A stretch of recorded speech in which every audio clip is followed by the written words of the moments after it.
दिनै जिहेतु भेरगाव ओनसोलनि सासे समाज सिबियारि समाजखौ फोसाबनाय बे हरखाबै गोमाबाय बे जोंनि थाखाय जोबोद खहा गोनां दिनै जोंनि भेरगाव ओनसोलनि जोंनि मानव गेदेर जों बयनिबो सिबिजाथाव फुलेन्द्र दैमारि बिथाङा माने हठादै रुंसारि जाबाय दहमैनो बिथाङा मोनसे हार्ट प्रब्लेमाव गोलैनानै दङमोन आरो दिनै बेखौनो गासै जायगानि मानसिफ्रा बे जोंनि भेरगाव ओनसोलनि जेसेबां रायजोआरि फसंथानफोर बेफ्राव मान बावनो थाखाय दिनै मा होनो लानानै फैदों बयबो जोबथा बिदाय होदों आरो आंबो बेवहाय खाफाल गोनां सानदों गावखौनो गाव सासे जोंनि बर'नि गेदेमा सुबुं जाय समाजारि जिउआव गावनि जिउखौ जोबथा बुब्लिसिम माने बाहायबोदों बिथाङा त्याग खालामदों बिथांनि बे गोथार माने जिउमानि आलो गोजोननि थाखाय आर'ज गाबनो मोननायनि थाखाय जोङो दिनै सासे गोख्रों मावथि आरो समाजाव सानफ्रोमबो गावखौनो बावसोमनानै बिहोमा होबोनाय मानसिखौ भेरगावआव जों खोमानानै लाबाय आरो बेनि थाखाय जों बयबो दुखुनांथाव मोनसे बुब्लियाव सफैबाय दा आं आसा खालामो बिथांनि न'खरा जेन मोजाङै मोजां माने इयुनावबो सोलिलांबाय थानो हाथों बिथांनि गैयै समावबो आरो बिथांखौ जोङो अरायबो माबोरै गोसोआव लाखिनो हायो बेनि थाखाय जों बयबो निस्सय माने नाजागोन दिनै जेरैबायदि हाबाफारि लादों आरो आं सानो बे मोनसे मोजां बिदिन्थि जे जोंनि समाजारि खामानि मावनाय मानसिखौ दुलाराय रायजो राजायानो बयबो दिनैहाय माने बिबार बावफैनाया बयबो मान होनाया आरो गासै फसंथानावनो लानानै बिथांखौ बयबो बिबार दायसेजों माने जोबथा बिदाय होनाया जोंनि भेरगाव ओनसोलनि थाखाय दिनै बिराद गिदिर खहा आरो बेबायदि समाज सिबियारि मानसि हिसाबै जिहेतु नोंथाङाबो लोगो मोनबोनाय मा साननाय जोंनि भेरगाव ओनसोलनि थाखाय जोबोद दुखुनांथावना बाथ्रा बुग्रिबारि गामिनि जोंनि भेरगाव दख'रा दुलाराय बर' फरायसा आफादनि सिङाव थानाय बुग्रिबारि गामिनि सासे समाज सिबियारि बिथां फुलेन्द्र दैमारिनि दिनै जिउ गोमालांदों मोनसे हार्ट एटाक जानानै बिथाङा मैया मोनायाव जोंनिफ्राय बिदाय लादों आरो बे फुलेन्द्र दैमारि बिथाङा जोंनि नैबे भेरगाव ओनसोलनि गोबां अनुस्थान प्रतिष्ठान एबा जोंनि एबसु बाथौ महासभा साहित्य सभा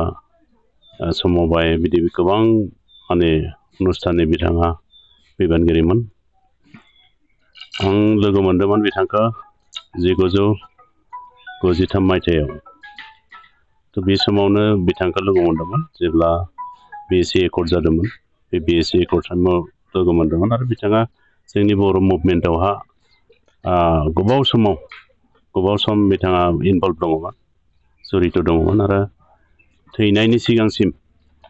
दिनै जिथु समाज सिबिनाय जातिनि प्रति जिथु अबदान जोङो बाख्नायनांगोन जोबोद दुखुनांथावना जादों मा बिथाङा बयजोंबो गुबुन हारि माहारिजोंबो एसे लोब्बा लाखिनानै बयजोंबो माने मोजां मिलायनानै सोलिनो हानाय सासे सुबुंमोन आरो बिथां मोनसे समाव भेरगाव दख'रा दुलाराय बर' फरायसा आफादनि अर्गेनाइजिं सेक्रेटारिमोन उनाव स्पिकार जाबायमोन बिनि उनाव जोंनि जि समबाय समिति सिउनि समबाय समितिनिबो प्रेसिडेन्टमोन गोबाव समाव बेनिफ्राय दा बिथाङा जोंनि नैबे भेरगाव ओनसोलनि माखासे इन्डास्ट्रियेल खामानियावहा बिथाङा आखाइ होदोंमोन जाहाथे जोंनि बेयाव थाखानाय माखासे इन्डास्ट्रिफोरखौ जौगाखांहोनानै माने मानसिफोरखौ माने एंगेज खालामनायनि जि सिमां नुदोंमोन आंखौ बुंबाय थादोंमोन बिथाङा हठाथनो दाखालिनिफ्राय एसे बेरामाव गोलैनानै मैया मोनायाव जोंनिफ्राय रुंसारि जालाङो दा बेनि सोमोन्दै गोबां बाथ्रा बुंनो एसे मोनाखै आङो साहस मोनाखै आसा खालामदों उनाव बेनि सोमोन्दै जोङो बिनि स्मृतिखौ लाखिनो थाखाय जोङो रायज्लायनानै मोनसे बिजाब जोङो सेबखांनायनि मोनसे सिन्था खालामनाय जादों थ' आसा खालामदों बेनि जिथु बिहोमा समाजनि प्रति जोंनि जातिनि प्रति जितु गोहोमा बे जाहाथे स्मृति हिसाबै थालाङो बेखिनिखौनो बुङो কি ক'ব হয় তেওঁ মৰ্মান্তিক আপোনাৰ লগতে যিহেতু ঘূৰি আছিলে মানে কুলেন্দ্ৰ দৈমাৰী এতিয়া কি ক'ব সেই মুহূৰ্তত কি নকৰিছে মানে কালি হঠাতে খবৰ এটা পালোঁ মানে খবৰ পোৱা মানে মইহে ৰাতিপুৱা ফোন কৰিলোঁ মানে এই দৈমাৰী আছা নে নাই মানে প্ৰায় শনিবাৰেতো মই মানে আহোঁৱে ইয়াতে তাক ফোন কৰি পেলাই আৰু ই ক'লে বোলে অঁ ভালে হয় ইয়াতে আছোঁ বোলে ক'ত টংলাত বঢ়িয়া একেবাৰে সুস্থ মানুহৰ ফোন তাৰপিছত মানে সেনেকৈ অলপ পিছত খবৰ পালোঁ বোলে চিৰিয়াছ মানে এনেকুৱা লাগিল মানে হঠাতে আৰু মানে থাকিব পৰা নাই আৰু মানে তাৰপিছত মানে ভাবিলোঁ কিন্তু হঠাৎ এনেকৈ চিৰিয়াছ যে হ'ল তাৰপিছত দুজনে গৈছে মই আকৌ ফোন কৰোঁতে ক'লে বোলে নহয় বিৰাট চিৰিয়াছ বোলে হেৰিত লৈ গৈ আছোঁ গুৱাহাটীত লৈ গৈ আছোঁ JMC নহয় ইমান চিৰিয়াছ যদি তাৰমানে হেৰি গুৱাহাটীৰ JMCলৈকে যাব নালাগে ইয়াতে GNRC বা ক'ৰবাত উত্তৰ গুৱাহাটীত সোমাই দিয়ে যদি বেছি চিৰিয়াছ তাৰপিছত বোলে আকৌ 3টা বজাত খবৰ কৰিলোঁ 3টা বজাত খবৰ কৰোঁতে বোলে হেৰিত সোমাই দিছোঁ ICUত সোমাই দিছোঁ ঠিকে আছে এতিয়া বাৰু গৈ পাইছা তাৰপিছত মানে আকৌ মানে 4টা বজাত খবৰ পালোঁ নাই মানে এই হঠাৎ মানে একো মৰ্মান্তিক ঘটনা এনেধৰণৰ মৃত্যু আচলতে ভাবিব নোৱাৰি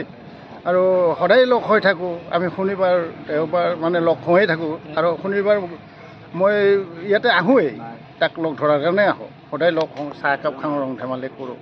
এনেধৰণৰ ব্যক্তিজন যে হঠাৎ ঢুকাব ভাবিব পৰা নাছিলোঁ বৰ দুখ পালোঁ আমি গোটেই সমবায় এই মানুহখিনিয়ে আমি খুব মৰ্মান্তিক হৈছোঁ আৰু আমি আজি মৃতদেহত আমি